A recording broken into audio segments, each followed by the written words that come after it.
सभी पत्रकार बंधुओं को नमस्कार। आपको मालूम होगा कि पिछले दिनों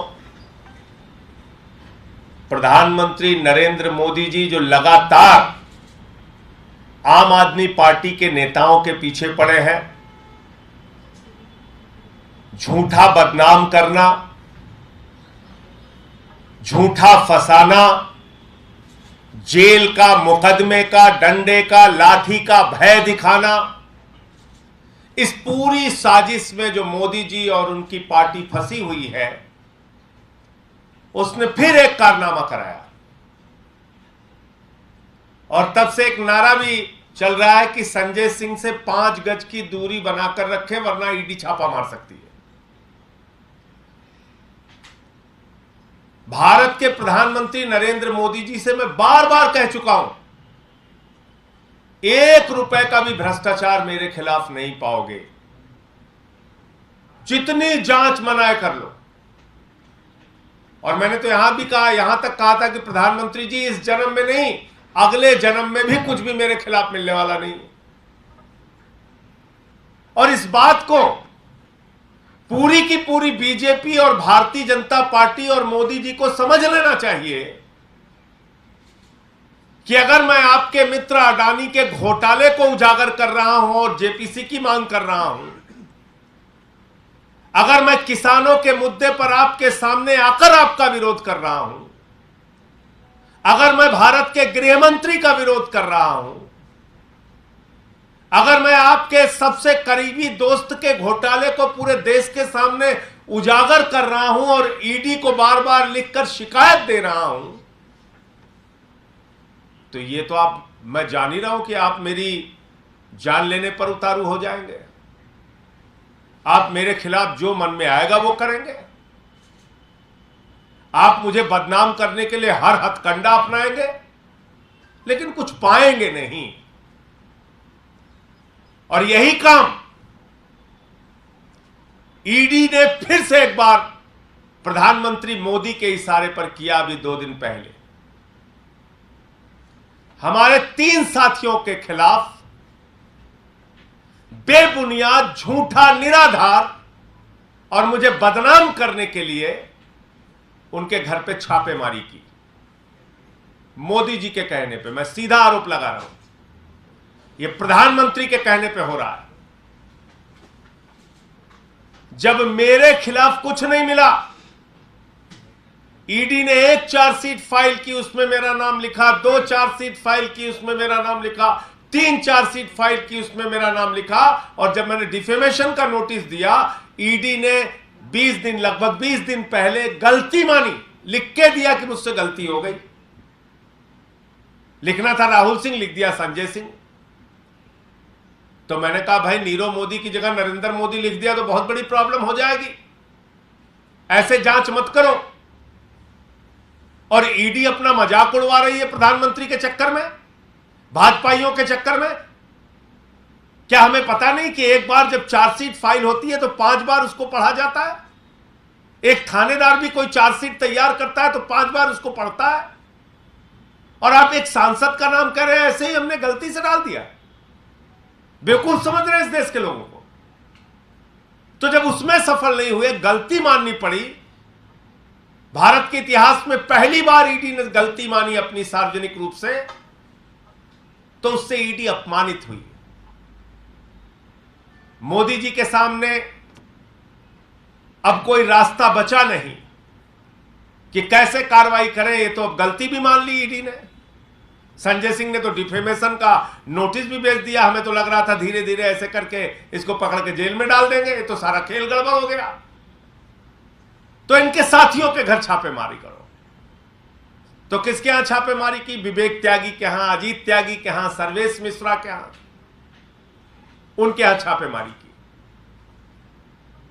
और छापेमारी में उन लोगों के फोन उठा के ले गए, फोन सीज करके ले गए। वो कागज आपको भी दे देंगे। कुछ नहीं मिला उन लोगों के घर पे, फोन उठा के लेके गए। अब फोन मिल गया है, अब मेरी सर्वेश मिश्रा के साथ, अजीत त्यागी के साथ, विवेक त्यागी के साथ क्या चैट है, क्या बातचीत है, उसको मोदी जी को जरूर पढ़ाइएगा। मैं ईडी के अधिकारियों से कहना चाहता हूं, जरूर पढ़ाना, पता चले जिससे कि कोरोना के समय में, बाकी समय में कितने मरीजों की उन लोगों के माध्यम से मदद की गई, कितने लोगों की सेवा की गई, कितना काम उन लोगों को कहा गया कि इसकी मदद करो, ऐसे करो, ये काम ऐसे कर लो, ये काम ऐसे कर लो, इसको इस अस्पताल में दिखाना है, इसको। सारी चैट पढ़ना, मैं ईडी वालों को कह रहा हूं, और मोदी जी को भी एक कॉपी भेजना उसकी। मेल डाउनलोड किया है, सारी मेल भी पढ़ना, पूरा खंगाल डालो।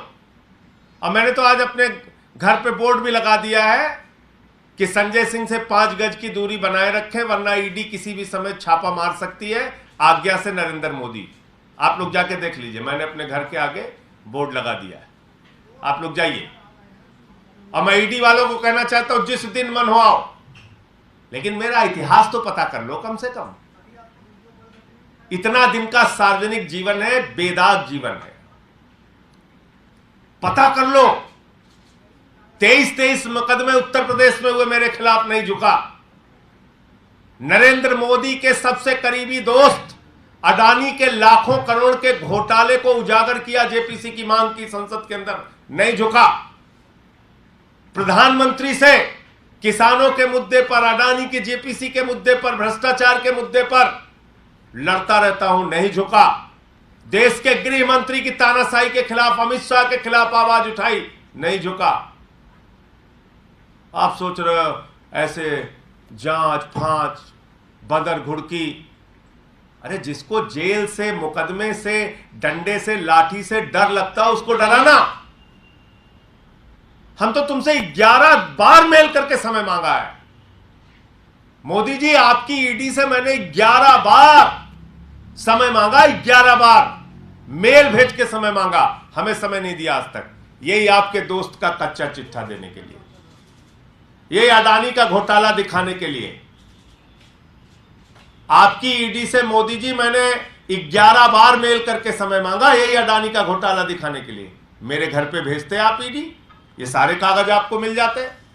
कहां कहां कोयला की खदानें आपने दी है, कहां कहां आपके दोस्त के साथ मिलकर आपने भ्रष्टाचार किया है, ये सब देता मैं, आप भेजिए। लेकिन एक बात को याद रखिएगा, ये बदर घुड़की और डराने की कोशिश बिल्कुल मत कीजिएगा, बिल्कुल मत कीजिएगा, क्योंकि मैं मरने की हद तक आपसे लड़ने को तैयार हूं मोदी जी, क्योंकि पूरी ईमानदारी से अपनी जिंदगी बिताता हूं, किसी से डरता नहीं, किसी से डरने का सवाल ही नहीं उठता। और मरने की हद तक, आप तो जेल, मुकदमा, पूछताछ ये सब सोच रहे होंगे, मैं तो आपसे खुलेआम कह रहा हूं, आज इस प्रेस कॉन्फ्रेंस में कह रहा हूं, मरने की हद तक लड़ने को तैयार हूं। ये सब काम मत करो। ऐसी कायरता, दुनिया के सबसे शक्तिशाली प्रधानमंत्री बताते हो अपने आप को, दुनिया की सबसे बड़ी पार्टी के प्रमुख बताते हो अपने आप को, और लड़ किससे रहे हो? सर्वेश मिश्रा, विवेक त्यागी, अजीत त्यागी। हमसे लड़ो ना, हमसे लड़ो, हमारी जांच कराओ। उन लड़कों से लड़ रहे हो जिनको मैं कहता हूं यार इस मरीज को इस अस्पताल में दिखा दो, उस मरीज को उस अस्पताल में दिखा दो, उनसे झगड़ा कर रहे हो। मोदी जी बड़ा अफसोस हुआ, आप तो इतने ताकतवर आदमी है, आप मुझे पकड़ के जाइए, डालिए जेल में। हमारे साथ में रहने वाले लोगों को, उनको आप मुकदमे डाल, आप मुझे बुलाइए ना, ईडी वालों को कहिए मोदी जी मुझे बुलाएं, ये सारे कागज मैं लेके जाऊंगा। और मैंने जब उन्होंने समय मुझे नहीं दिया तो मैंने अपनी पार्टी की स्पोक्स पर्सन रीना गुप्ता जी के माध्यम से शिकायतें भेजी। आज तक मुझे पूछताछ के लिए नहीं बुलाया कि संजय सिंह जी जो आपने ये कागजात दिए हैं इसकी सच्चाई क्या है, इसको नहीं बुलाया। एक बार मुझे बुलाइए, मैं मोदी जी आपकी ईडी को और आपको विश्वास दिलाना चाहता हूं, पूरे देश के सामने उजागर करूंगा एक्साइज पॉलिसी की जांच आप कैसे कर रहे हैं, पूरे देश के सामने उजागर करूंगा। एक एक मोबाइल में वो बात पहुंच जाएगी कि कैसे एक्साइज पॉलिसी की जांच आप कर रहे हैं मोदी जी, और कितनी दुर्भावना से आप भरे हुए हैं, कैसे आप फंसाना चाहते हैं हम लोगों को, ये आप कर रहे हैं। नई नई कहानियां, नई नई बातें। अभी पता चला एक शख्स को जिससे पहले कई बार बयान लिया, उसने कभी मेरा नाम नहीं लिया, उसको जमानत पे बाहर करते हैं मेरे खिलाफ, तब बयान लेते हैं जब इनको गलती माननी पड़ती है। यार अब तो गलती मान लिया, आप फंसाओ इसको। उससे कुछ कुछ लिखवा दिया, अब फिर चलो बदनाम करो। तो ये सब धंधा बंद कर दो। और मैं हमारे तीनों साथियों पे जो फर्जी, बेबुनियाद और मुझे बदनाम करने के लिए हताशा में प्रधानमंत्री नरेंद्र मोदी के निर्देश पर ईडी ने कार्रवाई की है, इस पूरे मामले की शिकायत न्यायालय में करूंगा। उनके घर पे कुछ भी नहीं निकला, उनके फोन बताइए जब्त कर लिए। किसी के फोन में उसके परिवार की फोटो होती है, उसके अपनी फोटो होती है, वीडियो होते हैं परिवार के साथ, वो सब आप रख के उसको देख रहे हो। लेकिन मेरे चैट जरूर पढ़ना, बहुत अच्छा लगेगा मोदी जी आपको। और ईडी वालों से कहना चाहता हूं, अपने आका को मेरी और सर्वेश मिश्रा और अजीत त्यागी और विवेक त्यागी की चैट पढ़ाना, और जो जो मिले वो सब बताना, दिखाना। मजाक बना रखा है। सबकी सीजर रिपोर्ट पढ़ लीजिए तीनों घरों से, क्या ले जा रहे हैं? मोबाइल उठा के ले जा रहे हैं। तो इन सारे मामलों की शिकायत न्यायालय में करूंगा, क्योंकि पहले भी न्यायालय के सामने उन्होंने लिखकर गलती मानी है कि 3 जगहों पे 3 चार्जशीट में संजय सिंह का नाम, 3 चार्जशीट में संजय सिंह का नाम गलती से आ गया है। इसको ठीक करना है। और हताशा, निराशा, इस बात की पीड़ा कि अरे यार इस आदमी के खिलाफ तो कुछ मिला नहीं, मोदी जी का आदेश, निर्देश, फंसाने की साजिश। बोले बस पकड़ो इसको किसी भी तरीके से। बोले साहब इस पे तो कुछ नहीं मिल रहा, बोले इसके साथ वालों को पकड़ो। तो मैंने अपने घर पे बोर्ड लगा दिया है कि संजय सिंह से 5 गज की दूरी बनाकर रखें। ईडी किसी भी वक्त छापा मार सकती है, आज्ञा से नरेंद्र मोदी भारत के प्रधानमंत्री। और ईडी वाले, मैं बता दूं, 131 नॉर्थ एवेन्यू में मेरा घर है, किसी टाइम छापा मारो। 944 वैष्णो नगर सुल्तानपुर मेरा पैतृक आवास है, माता पिता ने वो घर बनवाया है, वहाँ छापा मारो। गांव में टिकावर धम्मौर के पास मेरा गांव में घर है, वहाँ छापा मारो। और जहाँ जहाँ छापा मारना होगा मारो, मिलेगा कुछ नहीं। पहले भी बोल चुका हूँ, अभी भी कह रहा हूँ, हताशा और निराशा में जो मन में आए करो। लेकिन अगर ये सोचोगे कि बदर घुड़की से, जांच का डर दिखा के, ऐसे करके वैसे करके संजय सिंह चुप हो जाएंगे, नहीं बोलेंगे, मोदी के दोस्त अडानी के बारे में आवाज नहीं उठाएंगे, ये सब अपने दिमाग से इसी वक्त जब मैं बोल रहा हूं इसी समय डिलीट कर लेना। क्योंकि डराओ उसको जो डरता हो ना तुम्हारे FIR से मैं डरता हूं, ना तुम्हारे मुकदमे से डरता हूं, ना जेल से डरता हूं, ना लाठी से डरता हूं, ना प्रताड़ना से डरता हूं।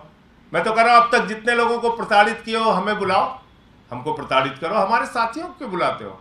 प्रताड़ित करो, मैं सिखाऊंगा तुमको हाथ के नाखून कैसे निकाल के प्रताड़ित किया जाता है, मैं सिखाऊंगा। करो, निकालो, दम है तुम्हारे अंदर। मजाक बना रखा है। एक सर्वेश मिश्रा, उनके पिताजी गंभीर रूप से बीमार है, घर में घुस के जांच चल रही साहब। एक अजीत त्यागी है, उनकी माताजी की तबीयत खराब है, चल रही है जांच। पहुंच गए, रेड मार रहे हैं। बताइए आप, रेड का मतलब है कोई बहुत बड़ी छापेमारी करके कोई बहुत बड़ी चीज पकड़ना। क्या पकड़ के ला रहे हैं? Mobile phone. ये है मोदी जी की एजेंसी। तो इसलिए मोदी जी आप अपना मजाक पूरी दुनिया में बनवा रहे हैं। आपको लड़ना है तो कम से कम ढंग से लड़ो, हमसे लड़ो, हमारे साथ के लोगों से क्यों लड़ रहे हो?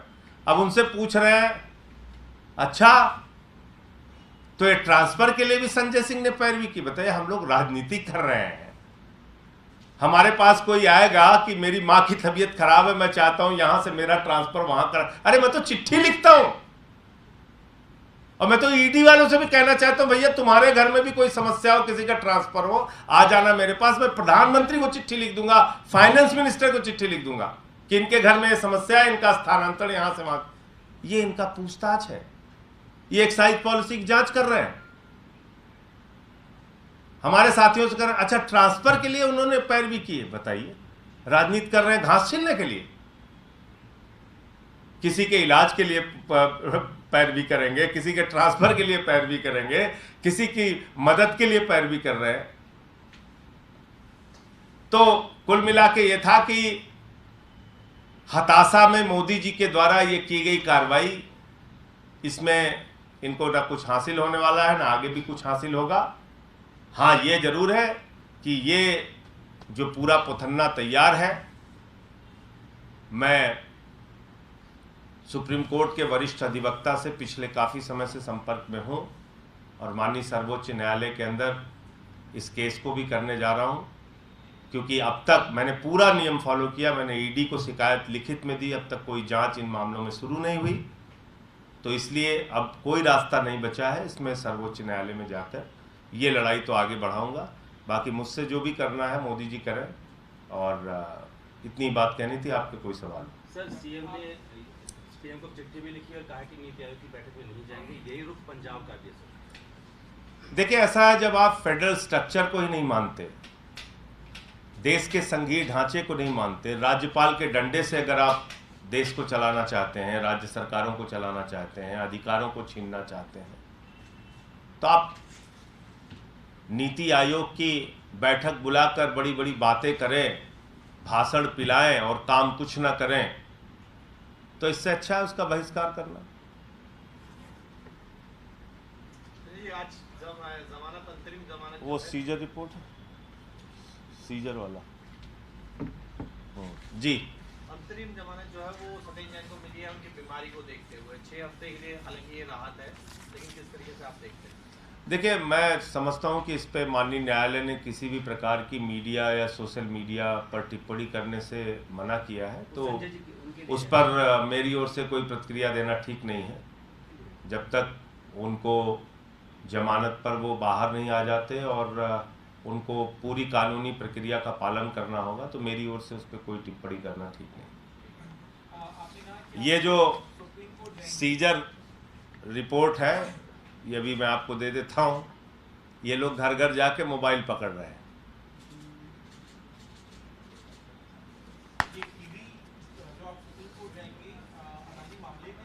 अडानी मामले में, क्योंकि मैंने इसकी शिकायत ईडी से बाकायदा की है, आज तक कभी नहीं बुलाया। 11 बार मेल भेज के समय मांगा कि भाई ईडी के मामले में शिकायत करनी है, कभी समय नहीं दिया। मैं एक सांसद हूँ, बार बार लिख के उनसे समय मांगा, नहीं दिया। फिर मैंने रीना जी को भेज के ये सब रिसीव कराया उनको, और रिसीव कराने के बाद भी आज तक इस पर कोई कार्रवाई नहीं हुई। इसलिए अब कोई रास्ता नहीं बचता, सर्वोच्च न्यायालय में जाकर इस मामले की लड़ाई लड़ूंगा। क्लियर कर दीजिए, जब 3 सहयोगियों को भेजा परेशान करने के लिए कोर्ट जाने वाले दोनों मुद्दों के लिए। नहीं, वो तो जाएंगे ही, वो भाई वो तो परेशान करने वाला मुद्दा अलग है, उस पर भी न्यायालय में जाएंगे। और ये जो मामला है, इसमें जो घोटाला हुआ है अडानी का, इस मुद्दे को लेकर अलग जाएंगे, जिसमें कोयला खदानों की मैंने पूरी सीरीज नेटफ्लिक्स की जारी की थी कि कैसे एक के बाद एक घोटाले की पूरी सीरीज जारी की थी। तो उसके संबंध में सर्वोच्च न्यायालय जाऊंगा।